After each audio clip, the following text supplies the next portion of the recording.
میری طرف سے آپ سب کو سلام۔ خدا کا شکر ادا کرتے ہیں کہ آج ایک بار پھر ہمارے خدا نے یہ ممکن کیا کہ ہم اس کی حضوری میں آ کر اس کی عبادت کرنے کے لائق بن سکیں۔ اور اس سے پہلے کہ ہم کلام کے حصے کی طرف آئیں، ان بچوں کے لیے، ان بیٹیوں کے لیے جنہوں نے بڑی خوبصورتی کے ساتھ عبادت کو لیڈ کیا ہے، اور ان ٹیچرز کے لیے جو ہمارے بچوں کو ٹرینڈ کر رہی ہیں، ہم ان بچوں کے لیے خدا کا شکر بھی ادا کرتے ہیں اور تالیاں بجا کر ہم ان کی حوصلہ افزائی کرتے ہیں کہ خدا ان کو اور زیادہ برکت دے۔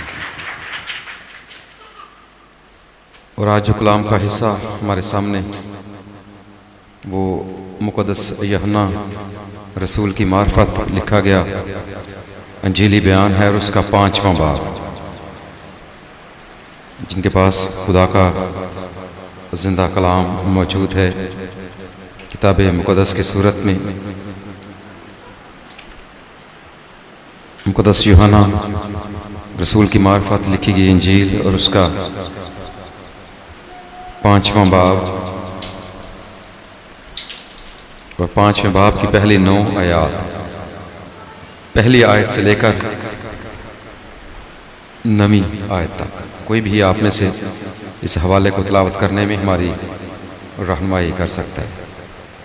یوحنا کی انجیل اور اس کا 5واں باب، اور 5ویں باب کی پہلی آیت سے لے کر اس کی 9ویں آیت تک۔ یہ ایسا کریں کہ 2 بچے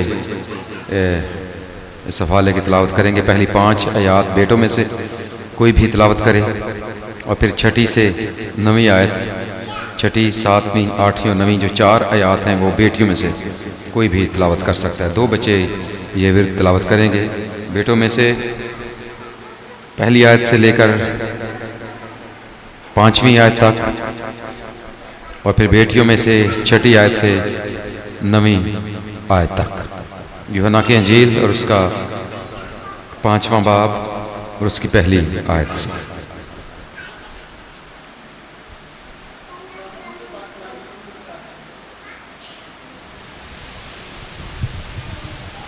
ان باتوں کے بعد ایک عید ہوئی اور یسوع یروشلم کو گیا۔ یروشلم میں بھیڑ دروازے کے پاس ایک حوض ہے جو عبرانی میں بیت حسد کہلاتا ہے۔ اس کے 5 برآمدے ہیں، ان میں بہت سے بیمار اور اندھے اور لنگڑے اور پسمردہ لوگ جو پانی کے ہلنے کے منتظر ہو کر پڑے تھے، کیونکہ وقت پر خداوند کا فرشتہ حوض پر اتر کر پانی ہلایا کرتا تھا۔ پانی ہلتے ہی جو کوئی پہلے اترتا سو شفا پاتا، اس کی جو کچھ بیماری کیوں نہ ہو۔ وہاں ایک شخص تھا جو 38 برس سے بیماری میں مبتلا تھا۔ بیٹیوں میں سے 6 آیت سے کوئی بھی تلاوت کرے۔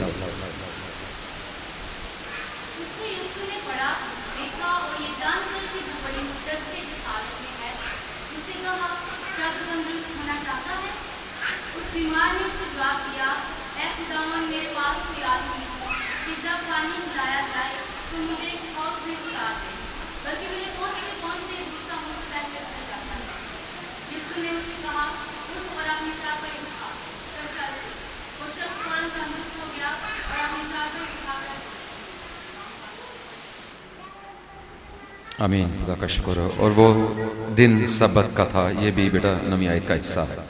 تھینک یو سو مچ میرے عزیزو۔ ان دنوں میں ہم مختلف حوالہ جات پر غور کر رہے ہیں، اور پچھلے اتوار کے روز جو ہم نے سیکھا تھا، اگر آپ کے ذہن میں کوئی بات یا اس حوالے سے تو آپ ضرور شیئر کریں۔ پچھلے اتوار کو کیا سیکھا گیا تھا؟ جی سہیل صاحب۔ کوئی بھی غلطی کر کے اس پر پچھتانا، اور 2 بیٹوں کی مثال جو خدا یسوع مسیح نے ہمارے سامنے رکھی کہ ایک باپ کے 2 بیٹے تھے، ایک نے کہا میں کام کے لیے جاؤں گا لیکن گیا نہیں، ایک نے کہا میں نہیں جاؤں گا لیکن بعد میں پچھتایا اور پھر گیا۔ اور یسوع مسیح نے پھر جب سوال کیا کہ کس نے اپنے باپ کے حکم کو پورا کیا؟ اور ہم نے اس بات پر غور کیا تھا کہ جو پچھتا کر چلا گیا، لوگوں نے بھی یہی جواب دیا تھا، اور جو لفظ آغاز میں ہم نے تلاوت کیے وہ یہ تھے کہ تم کیا سمجھتے ہو، اور ان الفاظ پر ہم نے غور کیا تھا کہ جو شخص پچھتا کر اپنے خدا ان کی حضوری میں آ جاتا ہے، خدا اسے قبول کر لیتا ہے۔ تھینک یو جی۔ آج ہم جس بات پر تھوڑا سا غور کریں گے، چھٹی آیت ایک بار پھر ہم تلاوت کریں گے، چھٹی آیت اسی حوالے کی جو چھٹی آیت ہے جس پر آج ہم تھوڑی دیر کے لیے غور کریں گے۔ چھٹی آیت میں لکھا ہے، اس کو یسوع نے پڑھا دیکھا اور یہ جان کر کہ وہ بڑی مدت سے اس حالت میں ہے، اس سے کہا، کیا تو تندرست ہونا چاہتا ہے؟ یہ حوالہ جو تلاوت کیا گیا بڑا مشہور حوالہ، اور خدا یسوع مسیح نے جو معجزات کیے ان میں ایک بڑا، یوں تو سارے کے سارے معجزے بڑے ہیں، لیکن یہ ایک مشہور معجزہ، اور اس کا اکثر حوالہ بھی دیا جاتا ہے، اس پر اکثر پیغامات بھی ہم سنتے، اور اکثر دعاؤں میں یا اکثر التجاؤں میں یا باتوں میں بھی اس بات کی گواہی دی جاتی ہے یا اس بات کو کوٹ کیا جاتا ہے کہ ہمارا خداوند جو ہے وہ 38 برس کے بیماروں کو بھی شفا دینے کی کیا رکھتا ہے جی؟ قدرت رکھتا ہے۔ آج ہم حالات و واقعات کو سامنے رکھ کر اور پچھلے اتوار کو جو سیکھا گیا اسی کے ساتھ اس کو لنک کرتے ہوئے، کیونکہ وہاں پر جس بات پر ہم نے زور دیا تھا کہ جب بیٹے نے انکار کیا کہ میں یہ نہیں کروں گا، لیکن پھر اس کے بعد وہ پچھتایا، اب پیغام اس تک پہنچا، اور پہنچنے کے بعد کتنا عرصہ اس نے اس بات پر غور کیا، وہ شاید چند منٹ ہوں گے یا شاید چند گھنٹے ہوں گے یا جتنا بھی عرصہ، لیکن اصل میں یہ ہے کہ پچھتانے کے مقام تک پہنچ جانا یہ بڑی بات ہے۔ اور آج جو بات ہمارے سامنے ہے، جس آیت پر چھٹی آیت کو ہم نے دوبارہ تلاوت بھی کیا ہے، جب خدا یسوع مسیح وہاں پر پہنچے، اور بیت حسدہ یہ اس کا جو عبرانی میں اس کا نام لکھا گیا ہے، اردو میں اس کا مطلب ہے رحمت کا گھر، رحم کا گھر یا فضل کا گھر، یا ایک ایسی جگہ جہاں پر فضل ہوتا، لیکن اس کا ماحول اس کے بالکل برعکس، بالکل الٹ ہے۔ اب رحم کی جگہ یا فضل کی جگہ پر ہونا تو یہ چاہیے کہ وہاں پر سکون ہو، وہاں پر امن ہو، وہاں پر سلامتی ہو، اور وہاں پر لوگ بڑے سکون کے ساتھ بستے، لیکن جو یہاں کا ماحول ہے، جو یہاں کے 5 برآمدے جن کا ذکر یہاں پر کیا گیا ہے، وہاں پر جو لوگ پڑے ہوئے ہیں یا جو لوگ وہاں پر رہائش پذیر ہیں یا رہتے ہیں، وہ سارے کے سارے بیمار ہیں، مختلف بیماریوں میں، کمزوریوں میں، پریشانیوں میں، دکھوں میں وہ اپنی زندگی کو گزار رہے ہیں۔ اور بائبل یہ بتا رہی ہے کہ پسمردہ شخص، ایسے لوگ جو مرنے کے بھی قریب، لنگڑے بھی ہیں، لولے بھی ہیں، اندھے بھی، مرنے کے قریب شخص بھی وہاں پر پڑے، اور یہ شخص جس کا ذکر یہاں پر ہے یہ 38 برس، کتنی دیر سے جی؟ 38 برس سے وہاں پر بیمار پڑا۔ اب فرشتہ آتا ہے، پانی کو ہلاتا ہے، جو پہلے پانی کے اندر جاتا ہے شفا پا جاتا ہے۔ اب یہ کتنی دیر کے بعد فرشتہ آتا ہے؟ شاید گھنٹے کے بعد، شاید دن کے بعد، شاید مہینے کے بعد، 6 مہینے کے بعد، کب؟ بائبل اس کے بارے میں خاموش، لیکن یہ وقت ایک مقرر ہے، اور جو لوگ وہاں پر پڑے ہیں وہ اس بات کا انتظار کرتے رہتے ہیں کہ کب یہ پانی ہلے اور کب ہم اس میں جا پڑیں، تاکہ ایک امید اور ایک آس لے کر وہ سارے کے سارے لوگ وہاں پر موجود ہیں کہ شاید اگلا، کیونکہ شفا ایک ہی پاتا، لیکن سب کے ذہن میں یہ بات ہوتی ہے کہ شاید اب جب پانی ہلے گا، اب جب پانی کے اوپر جنبش پیدا ہوگی، تو شاید ہو سکتا ہے کہ اس بار میں شفا پا جائے، شاید اس بار میں ہر کسی کے ذہن میں یہی سوچ کر ہر کوئی تگودو کرتا ہے، ہر کوئی محنت کرتا ہے، ہر کوئی آگے بڑھنے کی کوشش کرتا.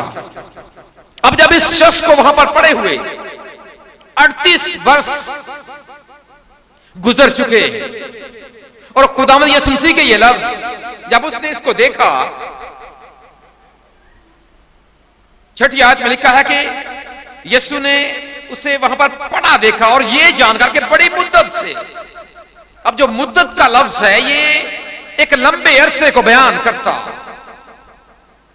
ایک بڑے لمبے وقت کو بیان کرتا. اور ساتھ لکھا بھی ہے کہ 38 برس یہ ایک لمبا عرصہ ہے، چھوٹا عرصہ نہیں ہے. 38 برس کو گزارنا ایک بیماری کی حالت میں، 38 برس ایک جگہ پر پڑے رہنا ایسے پس مردگی کی حالت میں، لیکن دل میں ایک آس ہے، دل میں ایک امید ہے کہ شاید اگلی بار. اور یہ کرتے کرتے کرتے کرتے اس کو 38 برس بیت گئے، ایک مدت سے وہاں پر پڑا. اور خداوند یسوع مسیح نے وہاں پر جب گیا ہے، وہاں پر چونکہ برآمدیں ہیں، لوگ تو بیماروں کے تو وہاں پر ڈھیر لگے ہوئے ہوں گے، لیکن یسوع مسیح کی نظر کرم اس پر پڑی اور اس کی آنکھوں میں یقیناً ایک مایوسی ہوگی. اس کی آنکھوں میں یقیناً ایک طرح سے یسوع مسیح نے دیکھا ہوگا کہ یہ شخص جو یہاں پر اتنی مدت سے ایک لمبے عرصے سے یہاں پر پڑا ہے، آپ اس کے چہرے کی کنڈیشن کا جائزہ لے سکتے ہیں اپنے ایمان کی آنکھوں سے. آپ اس کے جسم کا حصہ کو دیکھ سکتے ہیں کہ 38 برس سے جب ایک شخص چارپائی کے اوپر پڑا، اس کی پوزیشن کیا ہوگی. اس کی مایوسی کی انتہا کو آپ دیکھ سکتے ہیں، اس کی پس مردگی کی آپ انتہا کو دیکھ سکتے ہیں. لیکن اس کے باوجود وہ شخص وہیں پر 38 برس ہو گئے ہیں اس کو انتظار کرتے کرتے. اگر ہم اس کی ٹرائیوں کا جائزہ لیں تو یہاں پر آگے اگلی آیات میں لکھا ہے کہ اے خدا میرے پاس کوئی آدمی نہیں کہ جب پانی ہلایا جائے تو مجھے حوض میں اتار دے، بلکہ میرے پہنچتے پہنچتے دوسرا مجھ سے پہلے اترتا. میرے پہنچتے پہنچتے اس کا مطلب یہ ہے کہ وہ اپنے طور سے کوشش ضرور کرتا، وہ اپنے طور سے آگے بڑھنے کی کوشش بھی کرتا، ہاتھ پاؤں مارتا ہوگا، نہ جانے کیسے وہ رگڑیں کھاتا ہوگا اور حوض کے پاس جانے کی کوشش کرتا ہوگا. اور کہتا کہ میرے پہنچتے پہنچتے. اگر ہم اس کی اس ٹرائی کو دیکھیں یا اس کی ان باریوں کو دیکھیں کہ اس نے کتنی بار 38 سالوں میں اس نے کتنی بار ٹرائی کی ہوگی. اگر ہم سال کے بعد کی بات کریں تو اس کا مطلب یہ ہے کہ اس نے کم از کم 38 ٹرائیاں ضرور کی ہیں. اگر ہم اس کو کریں کہ شاید جو خدا کا فرشتہ ہے وہ 1 مہینے کے بعد آتا ہوگا، اگر آپ 38 سالوں کو مہینوں پر تقسیم کریں تو آپ اس کی ٹرائیوں کا جائزہ لے سکتے ہیں. اگر وہ گھنٹے کے بعد آتا ہوگا تو آپ اس کو گھنٹوں میں تقسیم کریں تو یہ کہ دیکھیں اس کی ٹرائیاں کتنی بن رہی، کس قدر اس نے تگودو بھی کی ہے، کس قدر وہ محنتی بھی ہے اور کس قدر وہ آگے بڑھنے کی جستجو بھی کرتا ہے. لیکن اس کے باوجود وہ 38 برس سے ناکام. لیکن آج بذات خود پہلے فرشتہ آتا تھا پانی ہلانے کے لیے، لیکن آج فرشتوں کو بھیجنے والا، فرشتے بھی جس کے ماتحت ہیں، آج خدا وہاں پر موجود ہے اور وہ اسی لیے آیا. دیکھیں یہاں پر یہ آدمی بالکل بے بس، اب اس کے بس میں کوئی بات نہیں. لیکن جو سوال یسوع مسیح نے اس کے ساتھ کیا، یہ سوال بھی عجیب ہے کہ کیا تو تندرست ہونا چاہتا. اب جو شخص ٹرائیاں کرتا ہے، آگے بڑھنے کی ہر روز ٹرائی کرتا، اب اس سے اگر پوچھا جائے، ایک اندھے سے پوچھا جائے کہ آپ کو کیا چاہیے، اس کا جواب کیا ہوگا کہ مجھے ظاہر سی بات ہے دیکھنے کے لیے آنکھیں چاہیے. جس کو بھوک لگی ہے اس سے پوچھا جائے کہ تیری خواہش کیا ہے، وہ کیا کہے گا کہ مجھے روٹی چاہیے. اب یہ شخص 38 برس سے بیمار ہے، اس کی صرف ایک ہی خواہش ہے. لیکن خداوند یسوع مسیح نے پھر بھی اس سے پوچھا کہ کیا تو تندرست ہونا چاہتا. یہ ایک سوال ہے جو سے کیا گیا اور بظاہر شاید اس کے ذہن میں یہ بات آئی ہوگی کہ یہ عجیب شخص ہے کہ 38 برس سے میں یہاں پر بیمار ہوں تو یہ مجھ سے یہ سوال کر رہا ہے کہ کیا میں تندرست ہونا چاہتا ہوں. ظاہری سی بات ہے، یہی میری خواہش بھی ہے، یہی میری ضرورت بھی ہے، باقی سارے کام بعد کے، پہلے میری تندرستی مجھے درکار۔ اور جو تندرست کا لفظ ہے یہ ایک مرکب لفظ، یہ دو الفاظ کو مل کر فارسی زبان کا یہ لفظ ہے، اور یہ دو الفاظ کا مرکب ہے، ایک تن اور دوسرا درست ہے۔ اب آپ میرے خیال میں اس کو سمجھ گئے کہ تندرست اصل میں ہوتا کیا۔ تن انسانی بدن کی جانب اشارہ، اور تن کا جو لفظ ہے یہ اکثر ہم اپنی زبان دانی میں اکثر اس کا استعمال بھی کرتے ہیں۔ تن من دھن، تن انسانی جسم کی جانب اشارہ، تن درست کا مطلب ہے ٹھیک ہونا، بھلا چنگا ہونا، بالکل فٹ فاٹ ہونا۔ اب یہ سوال یہ ہے کہ کیا تو جسمانی اعتبار سے بالکل ٹھیک ہونا چاہتا؟ تو چاہتا ہے کہ تیرے اعضاء بالکل ٹھیک کام کریں؟ تو یہ چاہتا ہے کہ تو جو لنگڑا لولا بنا ہوا ہے، کیا تیری ٹانگیں، تیرے بازو، تیرے ہاتھ، تیرے پاؤں، تیرے پٹھے، تیری ہڈیاں، یہ سب کچھ بالکل اپنی جگہ پر نارمل ہوں، بالکل یہ ٹھیک کام کریں؟ اور پھر اس نے اپنی بے بسی کا اظہار کر دیا کہ اے خدا میرا کوئی بھی نہیں ہے کہ جو مجھے یہاں سے اٹھائے اور پہلے پھینک دے، میرے پہنچتے کوئی دوسرا آتا ہے یا کسی کا کوئی عزیز یہاں پر موجود ہوتا ہے اور وہ اسے اٹھاتا ہے، فوراً وہاں پر پھینک دیتا ہے، میں پہنچ نہیں پاتا۔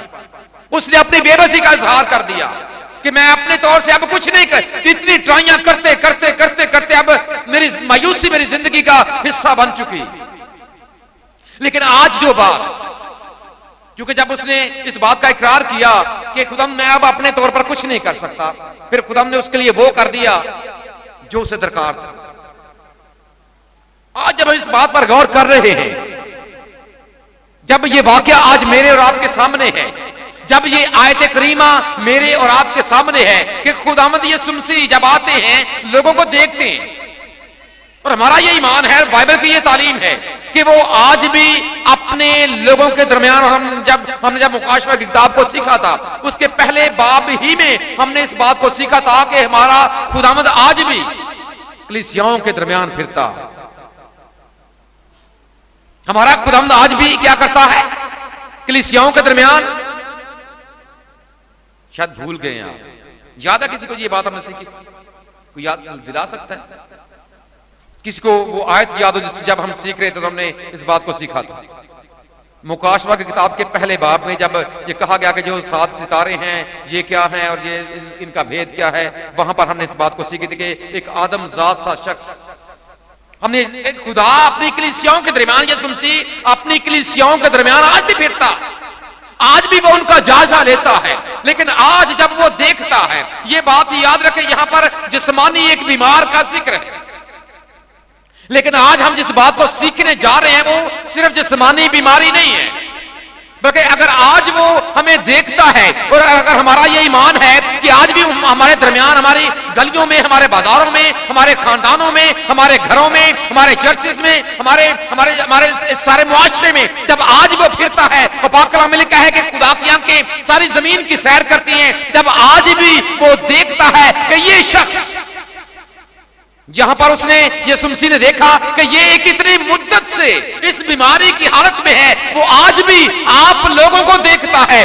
آج بھی اپنی کلیسیاؤں کو دیکھتا ہے، آج بھی وہ لوگوں کو، انسانوں پر غور کرتا ہے کہ یہ شخص اتنے عرصے اور اتنی مدت کے ساتھ، کیونکہ ہم انسانوں کو نہیں پتا ہوتا کہ ہمیں یہ بیماری یا ہماری یہ کمی یا کمزوری یا گناہ کتنی دیر سے ہماری ذات کا حصہ ہے، لیکن خدا کو پتا ہے، یسوع مسیح کو پتا ہے کہ ہم اس بیماری میں، ہم اس کمی میں، ہم اس کمزوری میں یا ہم اس گناہ میں، آج ہم اس بات پر زور دیں گے وہ ہماری زندگی کا گناہ ہے کہ ہمارا خدا جانتا ہے کہ ہمارے اندر جو گناہ پایا جاتا ہے، ہمارے اندر جو بغض پایا جاتا ہے، ہمارے اندر جو چوریاں چکاریاں پائی جاتی ہیں، ہمارے اندر جو بیماریاں پائی جاتی ہیں، ہمارے اندر جو ہمیں جس روحانی اعتبار سے ایک روگ لگا ہوا ہے، وہ کتنی دیر سے، کتنی مدت سے، کتنے عرصے سے ہم اسی گناہ کو بار بار کیے جاتے ہیں۔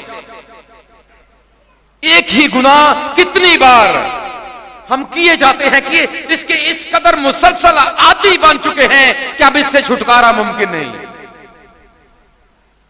لیکن خداوند یسوع مسیح دیکھتا، وہ دیکھتا ہے کہ یہ کتنی دیر سے اسی، اگر میں اور آپ اپنے اندر جھانکیں تو یقیناً ہمارے اندر بھی بہت سی ایسی باتیں موجود ہیں، یقیناً ہمارے اندر بھی ایسے گناہ موجود ہیں جو کتنے عرصے سے ہم، چونکہ پاک کلام میں لکھا ہے کہ جو گناہ کرتا ہے وہ گناہ کا غلام ہے، اور جب کوئی بھی شخص کسی کا غلام ہوتا ہے پھر اس کی اپنی مرضی نہیں، وہ جس کا غلام ہوتا ہے وہ اسے اپنی مرضی کے ساتھ استعمال کرتا ہے۔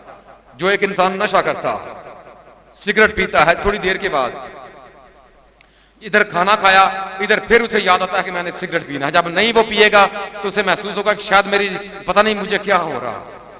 جو چیز کسی چیز کی عادی ہو جاتے ہیں نا، چاہے وہ سگریٹ ہو، چاہے وہ شراب ہو، چاہے کوئی برائی ہو، کوئی بھی ہو، اور آپ نشئی لوگوں کی زندگی پر کبھی غور کریں کہ وہ کیا کرتے ہیں۔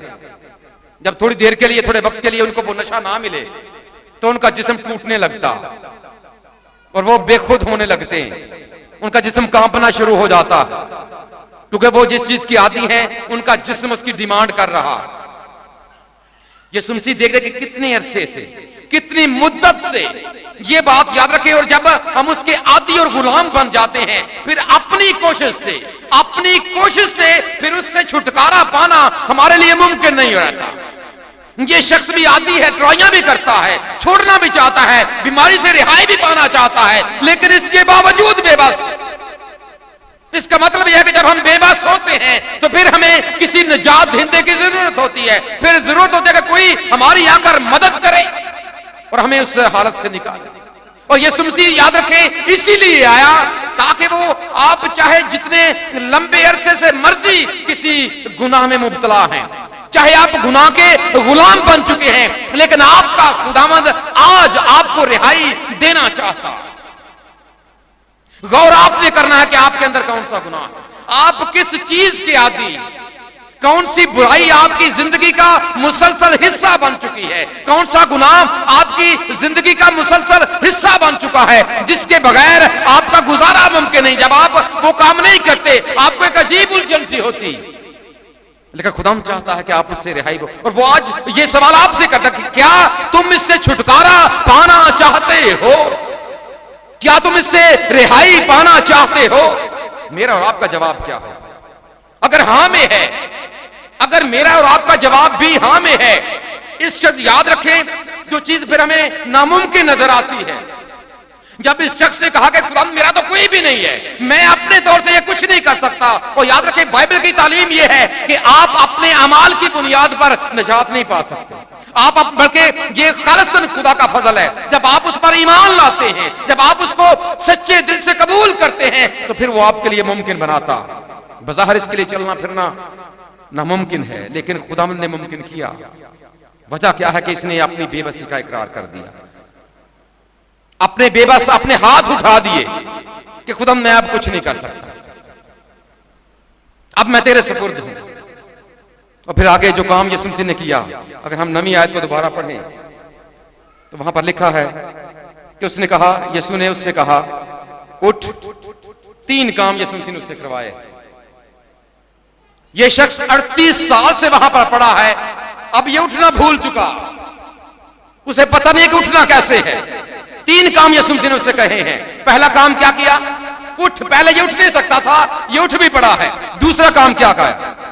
اپنی چارپائی اٹھا، وہ چارپائی جس کے اوپر یہ 38 سال تک پڑا رہا، 38 سال جس چارپائی کے اوپر پڑا رہا، اب کیا ہے؟ یہ چارپائی اس کے اوپر ہے، اب یہ چارپائی، اس نے چارپائی کو اٹھا لیا۔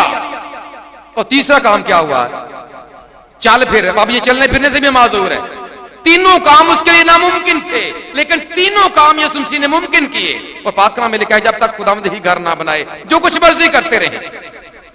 اگر خداوند ہی شہر کی حفاظت نہ کرے تو نگہبان کا جاگنا بس۔ اور آج خداوند چاہتے ہیں کہ ہم بھی اپنی زندگی پر غور کریں۔ آج وہ ہم بھی دیکھ رہے ہیں کہ ہم اس گناہ کے، اس عادت کے کتنی دیر سے آتی ہے۔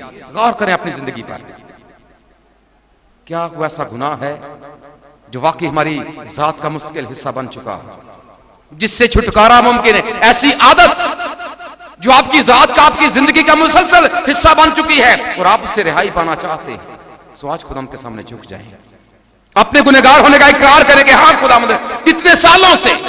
پچھلے اتنے سالوں سے میں اس کمزوری میں مبتلا، اس گناہ میں مبتلا، لیکن اپنے طور سے میں کوشش کرتا رہا، کیونکہ ہر انسان کوشش کرتا ہے کہ اپنی اس عادت پر غلبہ پا لے، لیکن ممکن نہیں ہوتا۔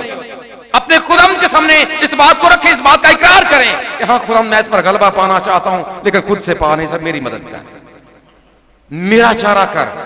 پھر خدا یقیناً وہ کام، ناممکن کاموں کو خدا ممکن بنانے کی قدرت رکھتا ہے۔ پاک کلام میں لکھا ہے کہ بائبل کا خدا ناممکنات کا خدا ہے، اور وہ آج آپ کی زندگی میں کام کرنا چاہتا ہے۔ آج وہ چاہتا ہے کہ وہ آپ کی جو بری عادتیں ہیں، جو آپ کی زندگی کا مستقل حصہ، نہ صرف بیماریاں، یہ بیماریاں کچھ بھی نہیں ہیں، ہم صرف ان بیماریوں کے پیچھے بھاگتے ہیں، لیکن حقیقی معنوں میں جو روحانی بیماریاں ہیں ان کو دور کرنا، تندرست۔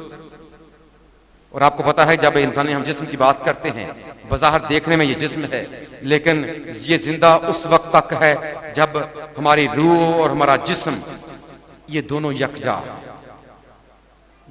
ہیں تو ہم زندہ ہیں۔ جب روح جدا ہو جاتی ہے تو پھر جسم کیا ہوتا ہے؟ مردہ ہو جاتا ہے۔ تندرست کا مطلب یہ ہے کہ یہ دونوں چیزیں، خدا ان دونوں کی سلامتی چاہتا ہے۔ یسوع مسیح نے ایک بار یہ بھی کہا تھا کہ ان سے ڈانٹ ڈرو جو صرف جسموں کو قتل کرتے ہیں، بلکہ اس سے ڈرو جو آپ کے جسم اور آپ کی روح دونوں کو جہنم کی آگ میں ڈال سکتا ہے۔ سو آج اپنی زندگی پر غور کریں، اگر آپ کی زندگی میں بھی کوئی ایسی کمی یا کمزوری یا گناہ پا جاتا ہے، اپنے خداوند کے سامنے جھکیں، اس سے توبہ کریں، اور یقیناً خدا جب آپ پچھتائیں گے، توبہ کریں گے، تو خدا دوبارہ سے آپ کو اپنی حضوری میں مقبول ٹھہرا لے گا۔ میرا اور آپ کا خدا ہمیں آج کے کلام کے وسیلے سے برکت بخشے، آمین۔